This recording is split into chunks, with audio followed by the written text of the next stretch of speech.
लाख टके की बात में अब बात इंदौर की। यहां एक चूड़ी वाले की पिटाई का मसला संगीन होता जा रहा है। इस पर सियासत तेज हो चुकी है। कई तरह के दावे किए जा रहे हैं। आरोप है कि चूड़ी बेचने वाले मुस्लिम युवक को इंदौर में कुछ लोगों ने सिर्फ इसलिए पीट डाला क्योंकि वो गैर मजहब की महिलाओं को चूड़ी पहनाने के नाम पर छेड़ रहा था। वहीं पीड़ित पक्ष का अपना दावा है। पुलिस ने इस मामले में सख्त कार्रवाई की बात कही है, लेकिन सियासत की रोटियां सेकने वाले इस मुद्दे पर अपना नफा नुकसान तोलने लगे हैं। इस बीच राष्ट्रीय अल्पसंख्यक आयोग ने इस मामले पर डीएम से नोटिस भेजकर जवाब तलब किया है।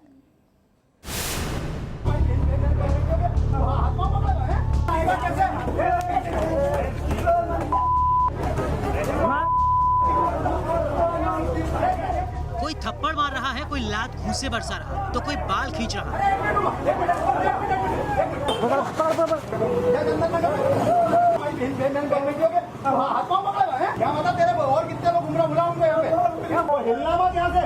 भीड़ पर नफरत का जुनून सवार है और पिट रहा शख्स भीड़ के आगे रहम की भीख मांग रहा है। आज के बाद ये कभी अपने क्षेत्र में आना नहीं चाहिए, किसी भी हिंदू क्षेत्र में मत जाना। इनके हौसले इतने बुलंद हैं कि पीटने के साथ ये धमकी भी दे रहे हैं कि आइंदा इस इलाके में कदम रखने की हिम्मत मत करना। पिटाई का वायरल वीडियो मध्य प्रदेश के इंदौर का है। घटना 22 अगस्त की है। तस्लीम चूड़ी बेचने का कारोबार करता है। तस्लीम का आरोप है कि उसका नाम पूछकर लोगों ने पिटाई शुरू कर दी। मुसलमान नाम पूछ के ज्यादा मारा है। वो ये भी बोल रहा था कि मम्मी बाजार का बदला लिया। वीडियो सोशल मीडिया पर वायरल हुआ तो हंगामा शुरू हुआ। इस घटना से गुस्साए कुछ लोग इंदौर के सेंट्रल थाना पहुंचे और इस घटना को लेकर अपना विरोध दर्ज करा। हालांकि तब तक फरियादी बाणगंगा थाना पहुंच चुका था।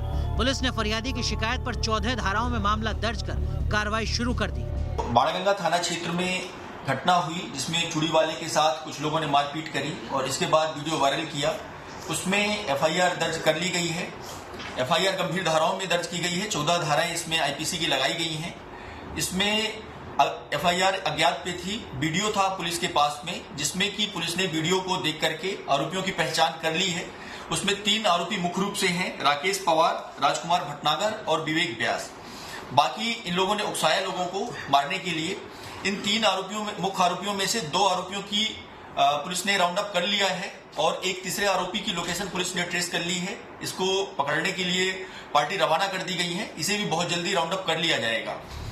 इंदौर पुलिस ने पूरे मामले पर फौरन सख्त एक्शन लिया, लेकिन कांग्रेस इस मामले पर शिवराज सरकार को निशाने पर ले रही है। कांग्रेस पीड़ित पर केस दर्ज करने पर सवाल उठा रही है, जबकि सरकार का दावा है कि चूड़ी बेचने वाले शख्स के पास 2 आधार कार्ड हैं। गृह विभाग की रिपोर्ट यह है कि वो चूड़ी बेचता था। चूड़ी बेचने के लिए वो उस मोहल्ले में, वार्ड में था। हिंदू नाम रखा हुआ था, जबकि वो कुछ था दूसरे समुदाय से। आधार कार्ड भी इसी तरह के 2 मिले हैं और उसके कारण से वहां पर बेटियों को, बहुओं को वो सावन के दिन चूड़ियां पहनाने का ज्यादा हमारे यहाँ पर परंपरा है। वहां से विवाद शुरू हुआ था और उसके बाद में दोनों पक्षों पर कार्रवाई। इस मामले में कहना है, इंदौर वाले मामले में, कि जो लड़का चूड़ी बेचने के लिए आया था उसने अपना नाम बदला हुआ था और एफआईआर दोनों पर कर दी गई है। लड़के पर भी की गई है और जो भीड़ थी उन पर भी की गई है। ये एक अफसोस का पहलू है उस लड़के पे करिए। हम हाईकोर्ट जाएंगे और मैं ये पूछना चाहता हूँ कि क्या अब इस देश के अंदर कोई भी कारोबार करने के लिए अपनी जाति बताना पड़ेगी, उसका बोर्ड टांगना पड़ेगा दुकानों पे कि हम इस जाति के हैं? इस मामले पर हो रही सियासत सवाल खड़े कर रही है, लेकिन सवाल ये भी कि जिन लोगों ने मारपीट की उन्हें कानून हाथ में लेने का अधिकार किसने दिया? Team news nation. चलिए, इंदौर के बाद अब मध्य प्रदेश के ही उज्जैन की बात करते हैं, जहां मुहर्रम के मौके पर पाकिस्तान जिंदाबाद के कथित नारे पर सियासत एक बार फिर देखी जा रही है। कांग्रेस के नेता दिग्विजय सिंह ने कुछ सवाल खड़े किए, जिसके बाद आरोपों का सिलसिला शुरू हो गया।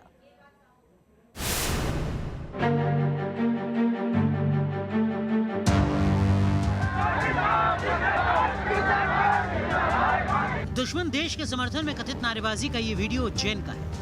आरोप है कि मुहर्रम के जुलूस के दौरान पाकिस्तान के समर्थन में गद्दारों ने नारेबाजी की। उज्जैन पुलिस ने वीडियो के आधार पर फौरन एक्शन लिया और इस मामले में देशद्रोह की धारा में केस दर्ज कर कई आरोपियों को सलाखों के पीछे पहुंचा दिया। लेकिन इस एक ट्वीट ने पूरे मामले को फिर सरगर्म कर दिया।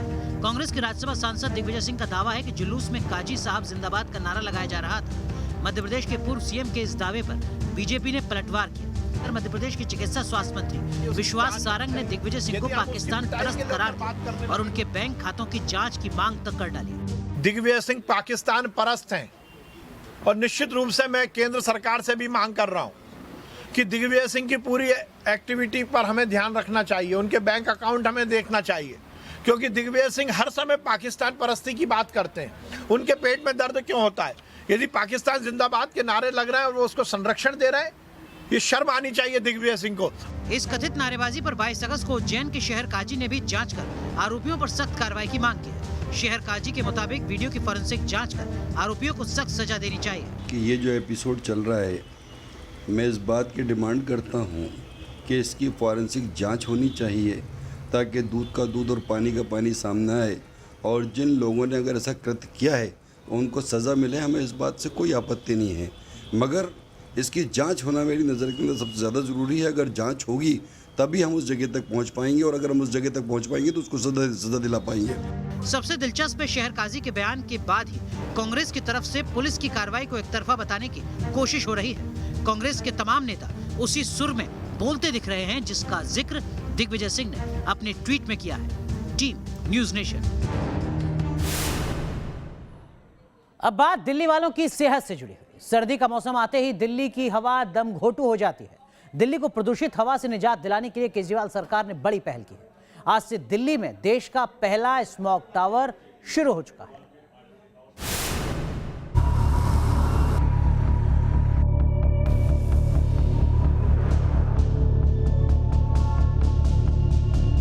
पिछले कुछ सालों से देश की राजधानी में साफ हवा का मुद्दा दिल्ली वालों के लिए अहम होता जा रहा है। सर्दियों की आमद दिल्ली वालों के लिए बड़ी टेंशन लेकर आती है।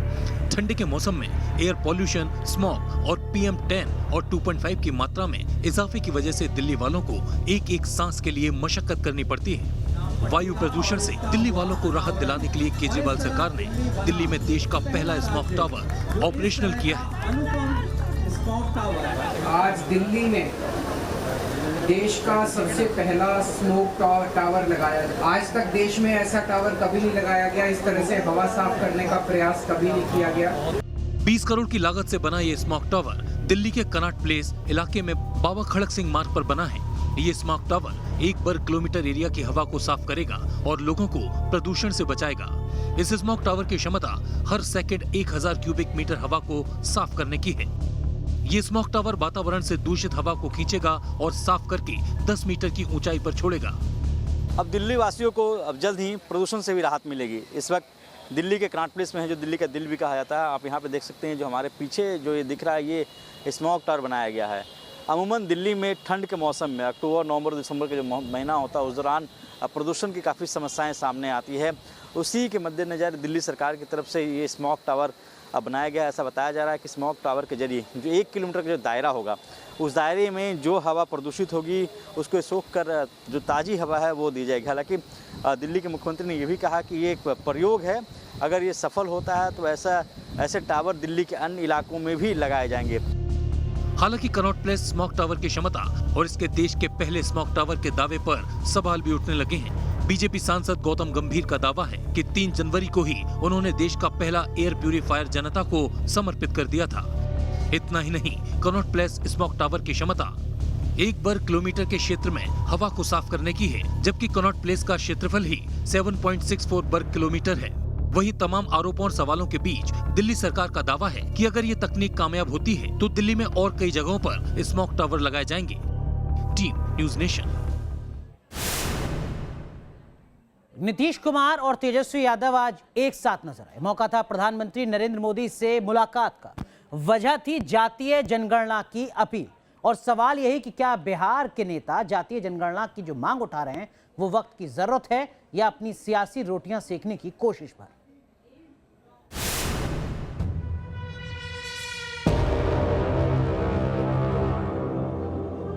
क्या देश में फिर से मंडल राजनीति को धार देने की कोशिश की जा रही है? जाति जनगणना का मुद्दा सरगर्म होने के साथ ही ये सवाल सिर उठाने लगा है। जाति जनगणना की मांग को लेकर बिहार के सीएम नीतीश कुमार समेत 11 नेताओं का प्रतिनिधिमंडल पीएमओ पहुंचा और अपनी बात प्रधानमंत्री के सामने उठाई। सर, प्रधानमंत्री नरेंद्र मोदी के साथ आपकी मुलाकात हुई है, आप ही के नेतृत्व में मुलाकात हुई, किस रूप में देखते हैं, क्या हुआ? नहीं, अच्छी मुलाकात हुई है। सारे पार्टी के लोग मौजूद रहे और सब लोगों ने अपनी बात रखी है और उन्होंने ध्यानपूर्वक सबकी बात को सुना है। तो हम लोगों को उम्मीद है कि वो हम लोगों की बात पर गौर करेंगे और निर्णय लेने का अधिकार सर, देखा कि आपके नेतृत्व में मुलाकात हुई और सदन में सरकार ने कह दिया कि जाति गणना की जरूरत पहले चूंकि कह दिया उसके बाद ही तो हम लोग आए हैं, उसके बाद ही तो ये बात आई है। लेकिन ऐसा पहली बार हमने देखा है कि तेजस्वी भी आपके साथ दिखाई दिए। क्या माना जाए कि तो प्रपोजल ही आया है हमारे बिहार में जो अपोजिशन है उन्हीं लोगों ने कहा है मिल करके, और फिर बाकी सभी लोगों से बातचीत किया और सब लोगों ने तय किया, सारे पार्टियां। कुछ कहा आप लोगों को, आश्वासन क्या दिया प्रधानमंत्री ने? प्रधानमंत्री जी हम लोगों की बात गंभीरता पूर्वक सुने। बिहार में नेता प्रतिपक्ष तेजस्वी यादव भी कास्ट सेंसस के लिए नीतीश सरकार पर लगातार दबाव बना रहे। तेजस्वी यादव की मांग है कि नीतीश सरकार को अपने खर्चे पर जातीय जनगणना करवानी चाहिए। प्रधानमंत्री नरेंद्र मोदी के साथ आपकी बैठक हुई है, क्या निकल कर आया? क्योंकि मांग तो बहुत पहले की आपकी। नहीं, निकल के आया, गंभीरता से हम लोगों की बात को सुनी गई है और बोला गया कि इस मामले को देखा जाएगा, जो हो सकेगा वो बताएंगे प्रधानमंत्री जी। अब हम लोग तो इंतज़ार ही कर सकते हैं निर्णय का कि केंद्र सरकार का क्या निर्णय है। हम लोग तो चौंक गए थे भाई कि भाई जब पार्लियामेंट में सवाल पूछेंगे तो केंद्र सरकार ने साफ मना कर दिया इस बात को लेके। धर्मों की भी तो गिनती होती है, तो सेंसस को लेके तो धर्मों की लड़ाई नहीं हुई। अगले साल 7 राज्यों में होने वाले चुनावों को देखते हुए जाति आधारित जनगणना की चर्चा को काफी अहम माना जा रहा है। विपक्ष इस मुद्दे को लेकर बीजेपी को घेरने की कोशिश में जुटा है। पिछली जाति आधारित जनगणना 1931 में हुई थी। 2011 में भी सामाजिक आर्थिक जाति जनगणना की गई थी, लेकिन डेटा करप्ट होने के दावे के बाद इसे सार्वजनिक नहीं किया गया। जिस तरह से हमने देखा कि मंडल कमीशन के दौर में देश की राजनीति जाति आधारित राजनीति में तब्दील हो गई, फिर एक बार उस राजनीति की आहट शुरू हो जाएगी। हालांकि कास्ट सेंसस को लेकर भी सवाल उठ रहे हैं। सवाल है कि क्या राजनीतिक दल सामाजिक न्याय के लिए जाति जनगणना का मामला उठा रहे हैं या फिर राजनीति चमकाने के लिए जाति आधारित जनगणना का मुद्दा उठाना उनकी मजबूरी बन चुका है। Team news nation. बीजेपी के बाबूजी आज पंचतत्व में विलीन हो गए। यूपी के पूर्व सीएम कल्याण सिंह का पूरे राजकीय सम्मान के साथ नरौरा के गंगा घाट पर अंतिम संस्कार किया गया। इस दौरान यूपी के मुख्यमंत्री योगी आदित्यनाथ, रक्षा मंत्री राजनाथ सिंह समेत बीजेपी के तमाम दिग्गज नेता मौजूद रहे। और जीवन का जब अंत होने को हो तब मेरा शव भी भारतीय जनता पार्टी के झंडे पर लिपट कर जाए। बीजेपी के बाबूजी का शरीर पंचतत्व में विलीन हो गया। कल्याण सिंह अनंत यात्रा पर निकल पड़े और छोड़ गए वो अमिट यादें जो हजारों लोगों के जहन में नजर आने लगी। कल्याण सिंह किसी एक के नहीं बल्कि सबके थे। अंतिम यात्रा के दौरान हजारों की भीड़ अपने नेता को आखिरी विदाई देने के लिए उमड़ पड़ी। पूरे राजकीय सम्मान के साथ कल्याण सिंह का उनके पैतृक गांव अतरौली के नरौरा गंगा घाट पर अंतिम संस्कार कर दिया गया। इस दौरान रक्षा मंत्री राजनाथ सिंह और यूपी के सीएम योगी आदित्यनाथ ने कल्याण सिंह को भावभीनी श्रद्धांजलि दी। भारत माता के ऐसे महान सपूत को प्रदेशवासियों की ओर से विनम्र श्रद्धांजलि देता हूं। उनके आराध्य, हम सबके आराध्य मर्यादा पुरुषोत्तम भगवान श्री राम से ही प्रार्थना करता हूं कि उन्हें अपने श्री चरणों में स्थान दें। हम सबको इतनी सामर्थ्य दें कि जो उनके संकल्प थे उन संकल्पों को हम आगे लेकर के पूरी प्रभावी ढंग से क्रियान्वित कर सकें। इससे पहले कल्याण सिंह के पार्थिव शरीर को अलीगढ़ के स्टेडियम से उनके पैतृक गांव अतरौली लाया गया। अंतिम यात्रा में हजारों की भीड़ जुटी। अतरौली में कुछ घंटे के लिए उनके शव को आम लोगों के दर्शन के लिए रखा गया, जहां अंतिम दर्शन के लिए गृह मंत्री अमित शाह और मध्य प्रदेश के मुख्यमंत्री शिवराज सिंह चौहान भी पहुंचे और उन्होंने कल्याण सिंह को भावभीनी श्रद्धांजलि दी। श्री कल्याण सिंह जी का इस दुनिया से चले जाना भारतीय जनता पार्टी के लिए बहुत बड़ी क्षति है। उनके जाने के साथ ही भारतीय जनता पार्टी ने अपना एक दिग्गज और हमेशा संघर्षरत रहने वाला नेता खोया है। कल्याण सिंह के अंतिम संस्कार में योगी सरकार ने परिवार के मुखिया की भूमिका निभाई। वो लखनऊ से लेकर अलीगढ़ और अतरौली से लेकर नरौरा घाट तक सारे इंतजामों की देखरेख करते नजर आए। बाबूजी हमारे बीच भले ही ना हो, लेकिन राम मंदिर आंदोलन के प्रणेता के रूप में कल्याण सिंह की यादें हमेशा अमर रहेंगी। अलीगढ़ के अतरौली से राकेश पांडे, अभिषेक शर्मा और हिमांशु शर्मा के साथ टीम न्यूज नेशन। पहाड़ों पर तबाही की लगातार तस्वीरें सामने आई हैं। एक तस्वीर सामने आई है, वो दिखाते हैं हम आपको, जो उत्तराखंड से सामने आई है। उत्तराखंड के टनकपुर चंपावत नेशनल हाईवे में स्वाला के पास भर कर एक चट्टान खिसक गई। ये तस्वीर आप देख रहे हैं, ये चंपावत की है, उत्तराखंड की है। इस लैंडस्लाइड के बाद सड़क पर मलबे का ढेर लग गया। मलबे के साथ बड़े बड़े पेड़ भी उखड़ गए। जिस वक्त ये लैंडस्लाइड की घटना हुई उस वक्त कई लोग वहां पर मौजूद थे। ये सभी लोग अपनी जान बचाकर किसी तरह दूर भागे। सड़क पर मलबा आने के चलते पिथौरागढ़ और टनकपुर दोनों तरफ जाने वाले जो यात्री हैं वो फंस गए हैं। लेकिन ये लैंडस्लाइड कितना भयावह है, इस तस्वीर को देखकर आप अंदाजा लगा सकते हैं। लगातार पहाड़ी राज्यों में इस तरीके की स्थितियां नजर आ रही हैं। तेज बारिश के बाद लैंडस्लाइड लगातार दिख रही है अलग अलग राज्यों में। मध्य प्रदेश में इससे पहले लैंडस्लाइड हुई जिसमें कई लोगों की जानें गईं। उत्तराखंड के अलग अलग हिस्सों से इसी तरीके की लैंडस्लाइड की तस्वीरें सामने आ रही हैं। ये ताज़ा तस्वीर उत्तराखंड के चंपावत की है, जहां पर बड़ी संख्या में मलबा ऊपर से नीचे आता है और मलबा अपने साथ बड़े बड़े पत्थर, पेड़, पौधे सबको लेता हुआ नीचे आता है। चलिए लाख की बात में वक्त छोटे से ब्रेक का है, लेकिन उससे पहले बात देश की बहस की, जिसके लिए आज जो मुद्दा आपने चुना है वो मुद्दा है जातीय जनगणना को लेकर सियासत आखिर क्यों हुई तेज। इसी मुद्दे पर देश की बहस रात 8:30 बजे दीपक चौरसिया के साथ।